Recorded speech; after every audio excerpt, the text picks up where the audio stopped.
because in Dragon Dreaming, we're talking about a philosophy of win-win-win. The first win is about personal growth, how the team and the people in the project can really have a personal growth experience, developing themselves as leaders, as experts, how we can see the second win as a community, how we can develop the team into a community of co-independence and co-development. And the third win is about how we're doing a service to the earth, to the planet.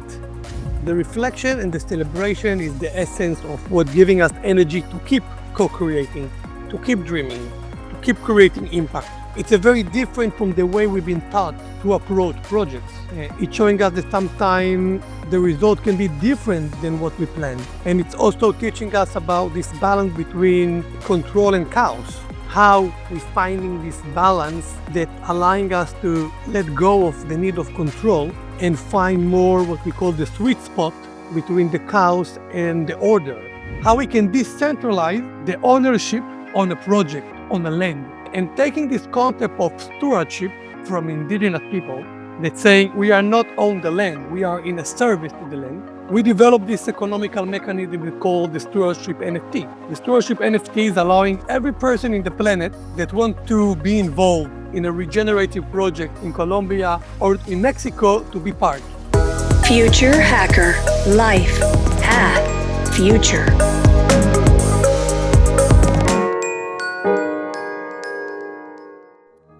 Hello everybody and welcome to Future Hacker. I'm your host, Maria Taide, and today we're joined by Dror, an innovation and sustainability expert at the forefront of regenerative culture and holistic leadership. Dror is a co-creator of Inhabit, where he established biocultural hubs that bridge ancestral knowledge with cutting-edge innovation, fostering collaboration between indigenous communities and organizations worldwide. With a focus on co-creation, Dror's work integrates indigenous wisdom into modern practice, which is really super cool, Dror, enabling the development of regenerative solutions that honor on Earth and enhance community well-being. He's a graduate of Nomad's Business School in Amsterdam. He has consulted for businesses and NGOs in Israel, Peru, Colombia, and Mexico. I believe in Brazil as well, right? Through his efforts, Dror is charting a path toward a sustainable and interconnected future. Hey Dror, how are you doing? It's amazing to talk to you. I'm great, Maria. Thank you for the invitation. Really excited to be here with Future Hackers. You know, for the audience that is actually able to watch us on YouTube and see this amazing place where you're standing right now, please let us know where are you right now? I'm in Mexico, in the Riviera Maya, very close to the border between Belize and Mexico, in a small lagoon that's called Bacalar. So for the ones that cannot see us right now and are just listening, he just has this huge, beautiful forest around him, and he's standing on this huge cabin or hut. I don't know how it is and it's really look like a special place. So, let's begin. Your journey, Dror, has been incredibly intense, as you told me, right? So, questioning the status quo from a very young age, dropping out of school, starting your very own business at the age of 16, and then traveling the world after facing challenges in your home country. It just seems to me this drive was always somehow a part of you. What are some of the key lessons that you've learned along the way? And looking back now, are there any misconceptions about life that you'd share with your younger self? Thank you. This is really, really a deep question. And I think it's always coming back to my lesson regarding to community and sharing knowledge. And this is something that I saw since I was really young, because I grew up in a community in a small village in Israel where everybody share what they have. I have a tractor, I'm sharing the tractor. I have extra harvest of my banana, I'm sharing extra harvest of my banana. You need a ladder, I give you a ladder. You need to build a house, everybody's coming to build a house. But in the same time, I saw how those essence and values are changing. People becoming more individuals. Everybody starting to build suddenly a world around their houses. And this was one of my calling of starting to travel in a very young age. I started my first business making parties because I really like bring people together and hosting them and giving them food and drinks and seeing how they can come together and celebrate life. And later I decided to start traveling and meet kind of this real essence of community, where it's coming from. And this real essence of community led me to go and meet native communities in a very far places, like Nepal, like India, like Brazil, Peru, Colombia. And really to say what is there, this essence between communities. And maybe one of my key lessons was that there is always relation between communities and nature. Agriculture, forest, those small practices that are very ancient for most of the communities are what connecting them. Sometimes for surviving, because we need to survive, we need food, we need fire, we need shelter. So we have to work together.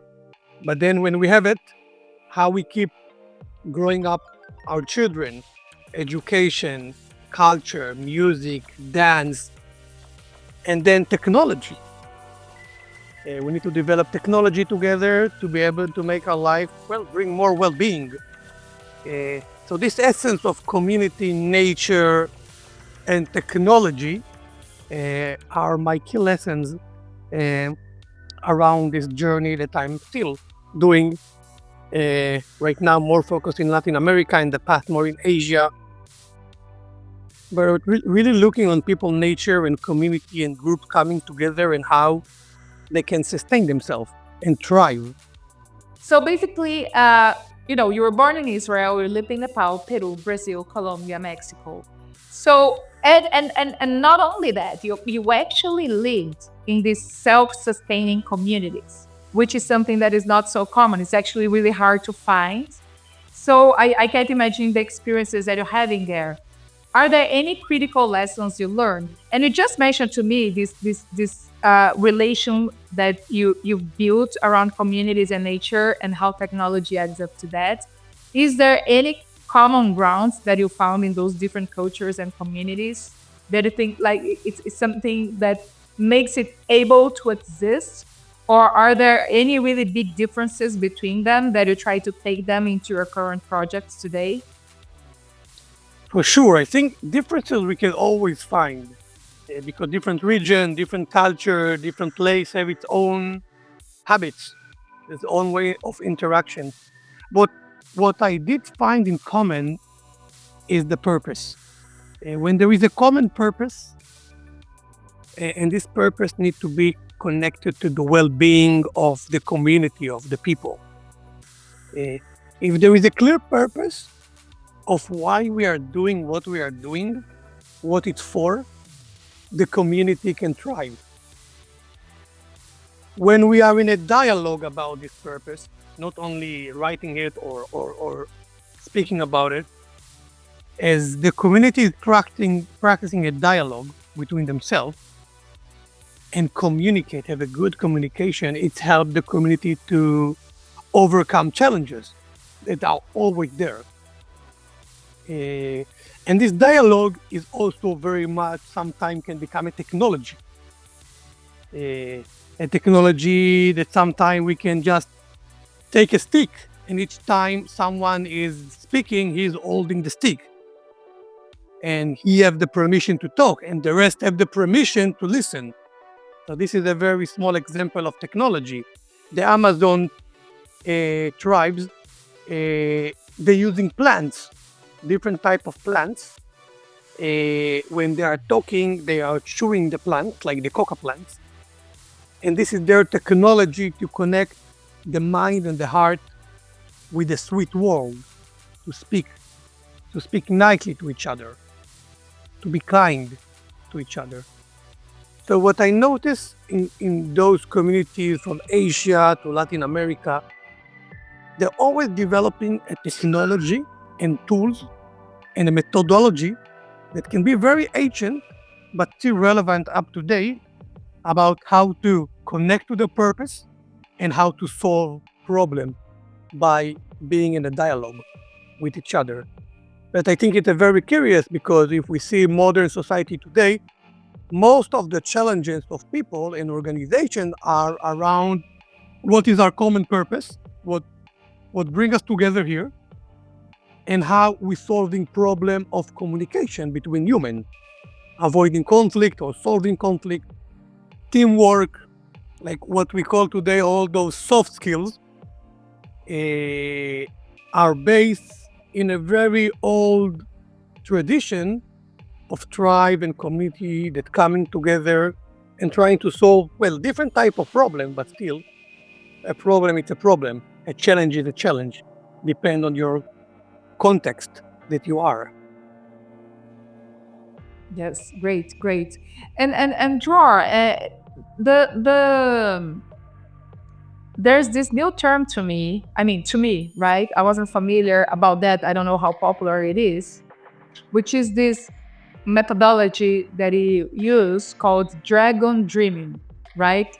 That combines system thinking, deep ecology, and indigenous wisdom to create collaborative and regenerative projects. I'd love if you could tell us more about it. How did you first come across this approach?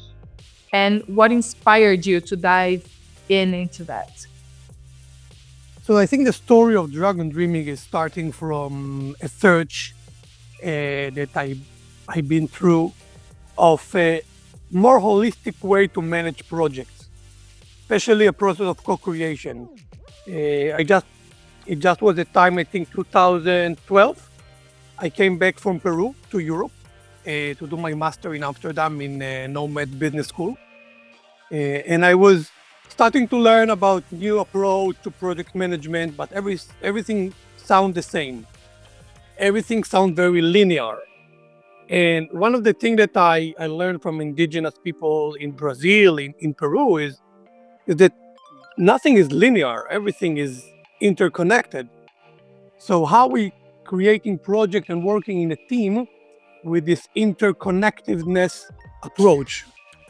And I start looking and searching, and then, life is always showing you the next step of what you need to learn and bring you your next Master Yoda.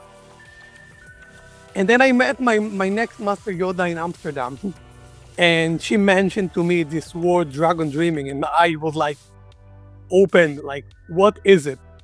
I need to learn it. And she told me there is a workshop in Spain. And I flew to Spain, like I felt this something in my heart. They're telling me, you need to learn this. This is gonna change your life. And Dragon Dreaming did change my life. Also, thanks to Dragon Dreaming, I met my wife, Talia, in a workshop, in the first workshop we organized in Israel. And Dragon Dreaming is a holistic approach to project management. It's basically helping individuals and groups to co-create projects, to accomplish dreams. It's combined indigenous wisdom from Australia, the Aboriginal people, that one of their main cosmovision essence is the dreaming time. Like really challenging where ideas coming from, who is the owner of the ideas, what is the meaning of having a dream, of having an idea. They're talking a lot about anima mundi. Anima mundi is like the spirit of the planet, the spirit of the world. And as we have today the cloud, the Google Drive or the cloud we are connecting, they also had this technology of connecting to spirits, connecting to knowledge, to be able to guide their family, their tribes. So in one hand, we have this dreaming time, where ideas are coming from and how we're communicating them. In the other side, we have German and agile tools that helping to take those dreams and putting them into action. Actually, dreaming, planning, doing, and celebrating. This is the project wheel in Dragon Dreaming. 4 phases. 4 phases, maybe 4 seasons, maybe 4 steps in our life, no? Being a child, being an adult, being an elder, like going into this circularity of life in every aspect that we have, because life are circular, nature is circular, and the same thing we need to see projects. So when I came through Dragon Dreaming in 2012, I had this aha moment. We call it in Dragon Dreaming, like when you have the light bulb sparkling. And I really saw a huge potential of bringing Dragon Dreaming into businesses and organizations, into teams. Because I saw the challenge of team to really dream together, to really co-create. We are so used to have one leader or a group of people that's sitting in an office and dreaming the project and planning the project, but never talking and meeting with the people that actually going to be affected by the project. And there is such a problem in this process. So back then, my dream was to bring Dragon Dreaming as a project design approach into organization, starting with NGO, and then later to businesses and startups in Israel and Europe, and start to have a new operation system to teams of how we approach to projects and how the project can also create impact. Because in Dragon Dreaming, we're talking about a philosophy of win-win-win. The first win is about personal growth, how the team and the people in the project can really have a personal growth experience, developing themselves as leaders, as experts, how we can see the second win as a community, how we can develop the team into a community of co-independence and co-development. And the third win is about how we're doing a service to the earth, to the planet. This is very important. Not just doing for doing to create a very specific impact, and understanding that we are part of a bigger story and a bigger system that actually nurturing us, giving us clean air, water, food. So this is my story of Dragon Dreaming, a very innovative methodology for co-creation and teamwork that enable us to really connecting in a deep process of co-creation and allowing us to develop ourselves, how we working with our ego, how we working with conflict in a team, how we mediate them. So Dragon Dreaming for me and still was kind of my operation system to every project that we are entering, to every community that I'm approaching. The first step is to dream and do a collective dreaming. And then the next step is to plan the dream and actually doing the dream. And the last part is to celebrate. The celebration is where we're getting the reflection. The celebration is actually where we are actually looking deep inside ourselves on our impact to be able to go and dream again. The reflection and the celebration is the essence of what giving us energy to keep co-creating, to keep dreaming, to keep creating impact. It's a very different from the way we've been taught to approach projects. It's showing us that sometimes the result can be different than what we plan. And it's also teaching us about this balance between control and chaos. How we finding this balance that allowing us to let go of the need of control and find more what we call the sweet spot between the chaos and the order in a project, to really be in a flow, to really be in inspiration, not just to do, for to do, to find the connection of each person in the team with the project. Is motivation, is part. So we have a lot about the human part and how we humanize project management, but in the same time, how we're creating a meaningful project and a meaningful impact in our project, in our organization, in our businesses, not only for profit, but profit for impact. You know, thinking about that, co-creation, for it to really, really work, there's so many things involved within this specific group that you're working with. When you go to an organization, to a company, and you're implementing, this methodology, and even just the term co-creation, right? Like, it means to me that you have to have an environment of trust.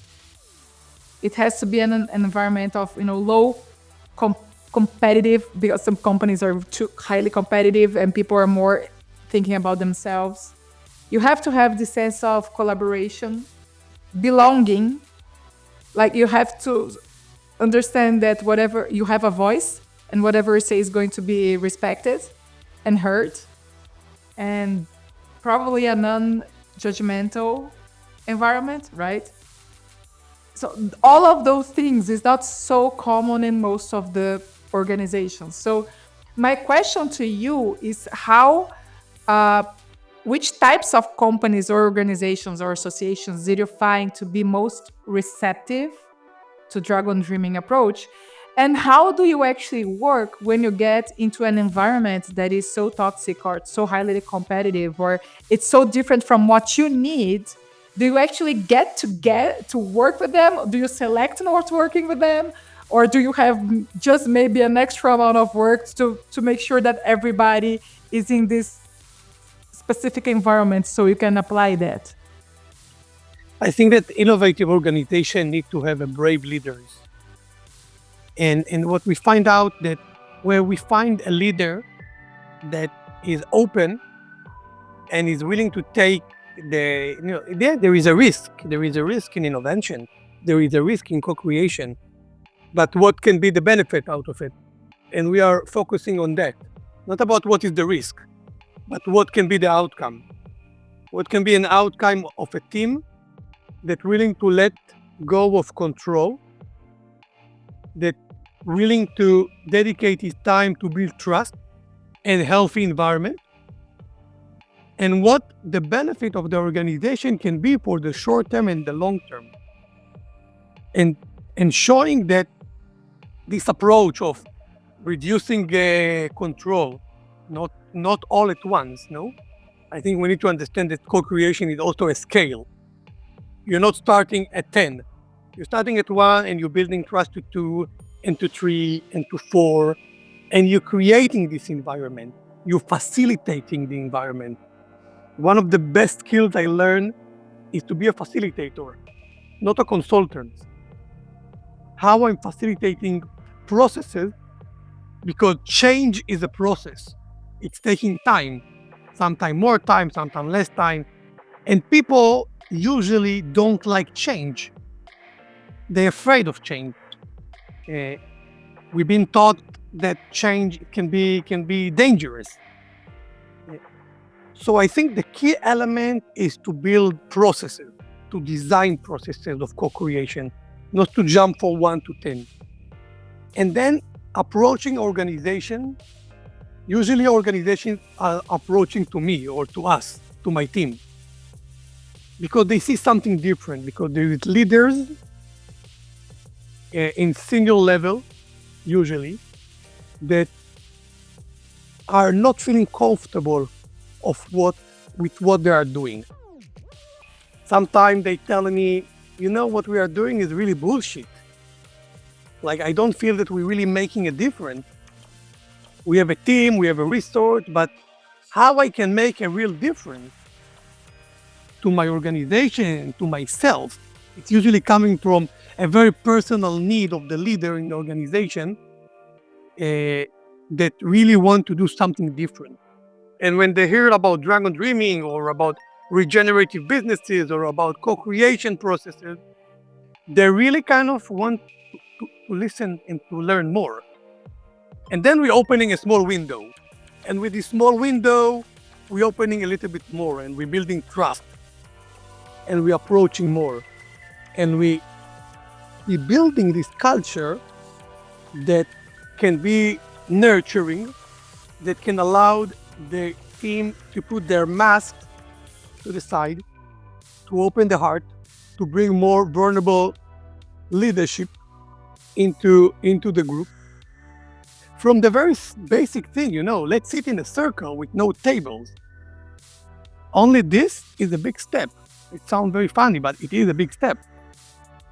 And let's put our jacket on the side. Great. And let's play. Wow. We can laugh. We can enjoy what this gamification, what this joy and love can bring. And then remember that the purpose of this project eventually is to co-create new services, is to co-create new products, is to also create economical value to the organization. But first, we need to create value to ourselves as humans. So those are kind of the steps that we are taking when we're being called into organization, and we're building this safe container step by step with the leaders, with the organization in a very deep and open dialogue. And then there's this other term that I heard from you, which I wasn't familiar as well, which is healing innovation. So what's that about and how is it compared to like regenerative innovation? Healing innovation is a beautiful term that we are starting to play with it in the last few years. Because one of the things we saw doing coaching, doing consultancy, working with teams, that people coming with a lot of pain, personal pain from their life experience, from their relationships. They bring this pain into the organization, and they are blocking a lot of time with these personal trauma and pain intervention processes. So we start a few years ago to play with this term and start going more deeply with some of the teams, some of our clients, involving more therapy work in organization, and starting to see the result of doing this therapy work with team members, senior team members, talking about, their relationship with their children, talking about their relationship with their wife or husband, bringing more therapy into organization to be able to open new possibilities of innovation in the organization, to create more trust, to see the organization not only as this is my work, this can be also my home. This can be part of my identity, and I can be recognized in this organization as a leader, but I also can go into transformational process. And out of this transformational process, I can find a lot of talent and strength that helping me to develop or improve services and product in the organization. I'm curious. I find this idea wonderful, right? Because you're actually really taking care of the mental health by bringing therapy into the work environment. But I'm just curious of how people are really open, like how I would imagine, especially going to C-levels and leadership. For many people, it could be a shock, especially because we still live in a generation that believes that we have to have separate selves when we talk about our work life and our personal life. And I mean that it's a generation because I believe that in the future, maybe it's not going to be like that, right? And we're able to be ourselves wherever we are. But currently, doing this work now, How do you find people being open to this type of approach? I think it's changing. I think there is a new generation of managers in organization that understanding the importance of health, like mental health, Yeah. the balance between work and life, but also the combination of both of them. And they understanding the power of healing in themselves and how it's important to bring vulnerable leadership into organization. So there is some people that don't like it and say this is not for me, and this is very much acceptable. We're never pushing anyone to do something that is not feeling comfortable with. This is everybody have his own right to say what I want and I don't want. But we also see many people that willing to take those steps, understanding deeply how it can benefit to them and to their team, how it can create a better work environment, how it can reduce tension and increase collaboration. Again, we're going to organize, say, okay, what is it for me? Okay, we invest in that, but what we're getting into return? In return, we're getting a better and more healthy work environment, more connection between the team members, more connection to the purpose, and more effective work environment where people really feel more connection to the organization and willing to give more, even sometimes to work extra hours because they really feel the connection and they feel there is an integrate part between their life, their mission, and their team and the work environment. And this is exactly what we want to achieve, to see it as a holistic well-being where work and life and family can integrate. It's not that or that. There is no competition. There is an integrate between all the parts. Yeah, yeah. So, I'm curious, Dror, from the works you've been developing, right?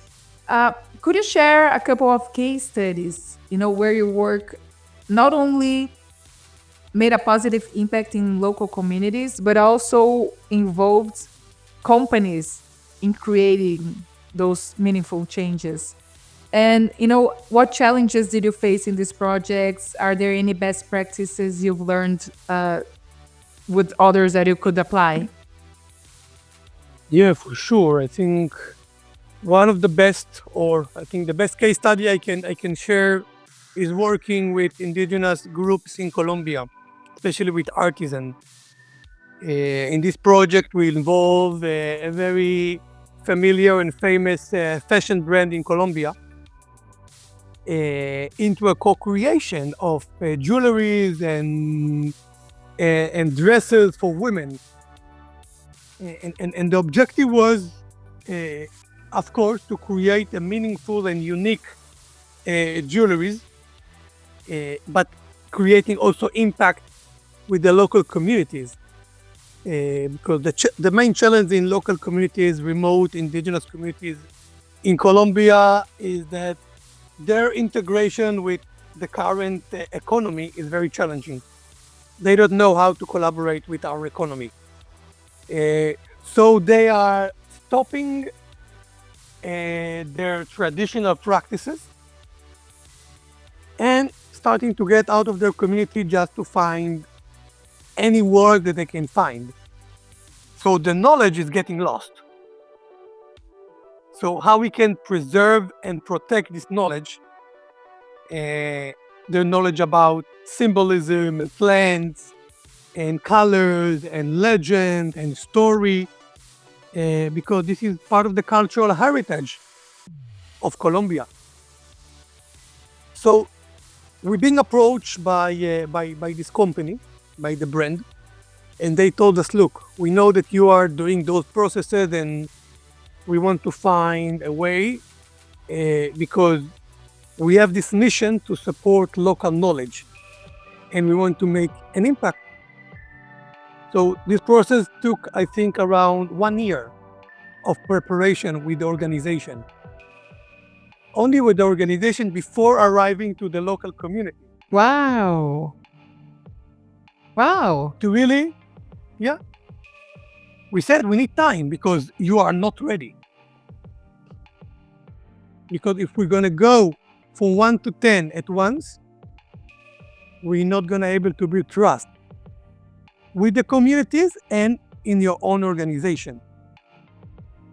So in this process of 1 year, we met every month for 3 days of workshop in the company headquarters to build this capacity of co-creation, to really live this paradigm shift inside of the organization with a team of 10 people.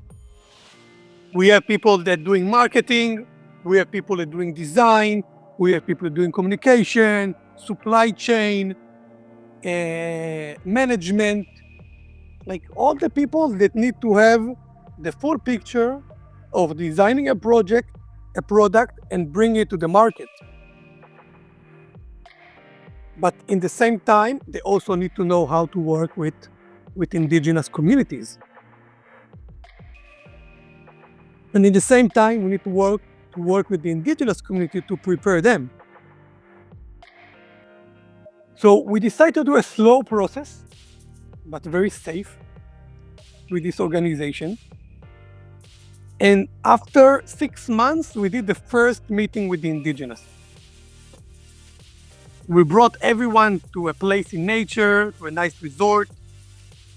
And we didn't even talk about product or design. We're just focusing on building relationships. We get to know each other, to play, to eat together, to sit around the fire, to find what we have in common. We all have children, amazing. We all like to eat, amazing. And out of this, what we have in common, we start to build more and more relationship that later brought us into visiting the communities and sitting down and designing project and designing product that connecting both cultures, and also doing clear agreement, because also was a whole concept about, okay, who have the rights? How we are not taking the information from the indigenous, bringing it to the market and saying, look what we did. What about the credit? What about the financial benefit? We had to make a games with the indigenous communities, with the artisans, to explain them why we are paying them this amount for a jewelry, but we're selling it in a triple amount in the store. Because there is a cost of marketing, because there is a cost of operation, etc. This is in one hand, but also for the company, we had to teach them about those processes of the indigenous people that taking time, that are not so agile, that require a conversation in the community and different process of decision making, and really to fuse both culture into one and creating friendships. We had amazing connection between people that never thought they can connect, but also to create product that can sustain this friendship, that can sustain this community, that can sustain the company as well, because all of this process had cost. And the company wants to see what is the return of investment. The return of investment was an amazing collection of jewelry that went into the market for 3 months and really brought really good financial result of sales. And then the company repeated again and did another collection a year later. So there was a relationship that we cultivate and build, and this relationship, it takes time. Amazing. Really great case, Dror, and congratulations for that. And And I'm glad, there are companies that see this value, are open for that, and understand that it takes time, but to make impact and to make money and to do something in a sustainable way, needs more planning, and it's a more thoughtful process anyways, right? Dror, I'm very curious as well about this other project of yours. Uh, it's called the Stewardship NFT model, right? And if I understand it's right, it's a fascinating concept. I'm not going to give this explanation. Let's do the other way around. Just tell the audience what it's all about, right? But the thing that made me most intrigued is that it's not something that is easy to be explained. Like, even people that has some digital literacy, it's not something that is so easy to imagine, and NFT per se, right? It's something that is still not so easy to implement. So I'm curious that are you involving the community? So first, please explain to the audience, but then please let me know how are you able to transform this concept into a language that is easy for the communities involved to understand as well. You know what I mean? I'm gonna try. I think I understand what you mean, and I think I will not to try to focus on the NFT. Okay. We try to go to The the stewardship. concept, right? The concept, Yeah. because NFT is just a tool. Yeah. But what is the essence behind? Okay. The essence of the stewardship NFT and the essence of Inhabit, it's a company that we founded 4 years ago, and it's active in Colombia and in Mexico, is really to challenge the concept of common goods, of land ownership. When we're going again, working with indigenous people, we asked them, who is own the land here? And they said, what do you mean, who is own the land? We all own the land. Or the land own us. We are in a service of a territory. This territory giving us water, shelter, food. So we can never be the owner of the territory. We can be in the service of a territory. So this is a very beautiful concept coming from indigenous people, but the Western reality is different. We need to have land, have ownership, have titles, have papers. And in Habit, we start to challenge this idea of common goods. We say how we can all be owner of a land, how we can give the right for every person in the planet that want to get involved in a conservation project or regenerative agriculture project to be part. Because we saw one of the biggest challenges of regenerative agriculture and conservation is access to resources. We need money to protect land. We need money to develop regenerative models. But from where we bring these resources, how we can decentralize the ownership on a project, on a land. And taking this concept of stewardship from indigenous people that say we are not on the land, we are in a service to the land, we developed this economical mechanism we call the stewardship NFT. The stewardship NFT is allowing every person in the planet that wants to be involved in a regenerative project in Colombia or in Mexico to be part. How we can be part? By purchasing the token. Okay, NFT is a token mechanism on blockchain. It's a smart contract that giving you a real possession on a fraction of a land, of a fraction of a project. So you become a member of this project. You have certain rights until some level. You're getting an update about the project development, but you can also get a return of investment because as more than we're developing the land, as more that we're bringing more ecosystem services to the land, we're planting more trees, we capture more carbon, we have more water, more food, the value of the land is increasing. The value of the project is increasing. We're calling it like the biocultural value, because biology and culture are interconnected. Every land, every project have a local organization that is the leader, is in charge of the project. But they also have a community around the world that's supporting them. Because one of the biggest challenge of local organization in doing restoration or regenerative project is to have support. Because usually those are remote places, usually the resources are limited. So how you can have a network of support of people all around the world that are part of it, they are not living there, they are not working there every day, but they giving their financial support.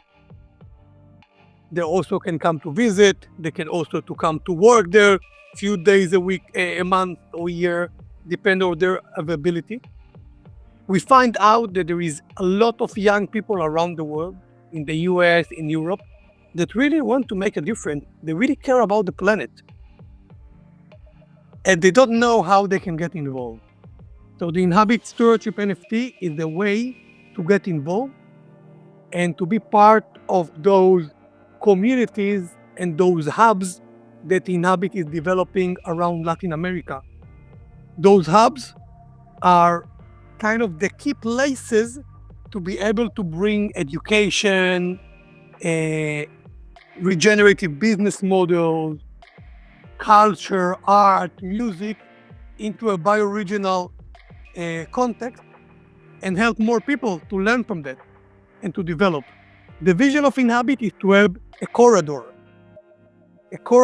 with different hubs that are interconnected between themselves.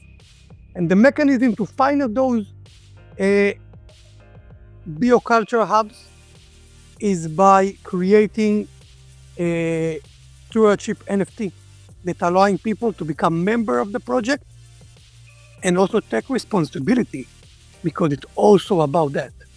How I'm taking responsibility on the current situation of the planet and how we can support local communities to accomplish their mission and to protect land.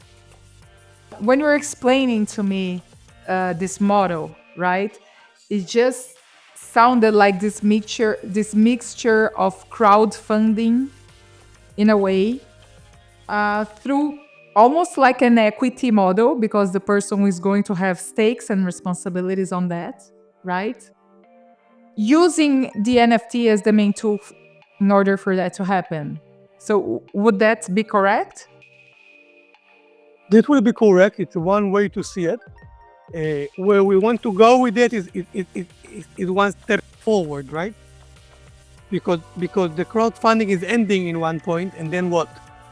You're getting your gift or you're getting something, but how you can get involved into a deep community building process. Yeah, and that's where the equity plays, right? So that you actually have this right over that, and rights and responsibilities somehow. And then by increasing the number of supporters globally is what is going to make you able to scale the model into other regions as well, right? Exactly. And also to create the opportunity to the different members of the community to travel and visit the different hubs and to acquire new skills. What we call, like, we're using a lot the word of pollinators. Because we have the people that are living in the project, but we have the people that are travelers and are pollinating the information from one place to another. Yes, yes. And you know, how is it going? Like, what's the stage of this project? You already have it in Colombia, now you're implementing it in Mexico. How is it like? What's the current status, and what are the plans for next year? So the current status that we have 3 hubs already in Colombia. We are now launching another round of token. We aim to raise $1 million in this round this year. to be able to open 3 more hubs in Colombia. And in 2026, we're aiming to launch the first hub in Mexico. This is one of the reasons I'm here, because we want to open the first one in the Riviera Maya in Yucatan. There is a lot of people working here already around those topics, and especially with the challenging of sustainable development in tourism. We see a lot of opportunities here in Mexico. So we keep growing and we keep learning and acquiring new partnerships. One of the models I think it's very interesting to share here is a partnership that we have with Italian organization that is focusing on consciousness festivals, music festivals. They're public than more than 100,000 people in Europe that are attending to the festival.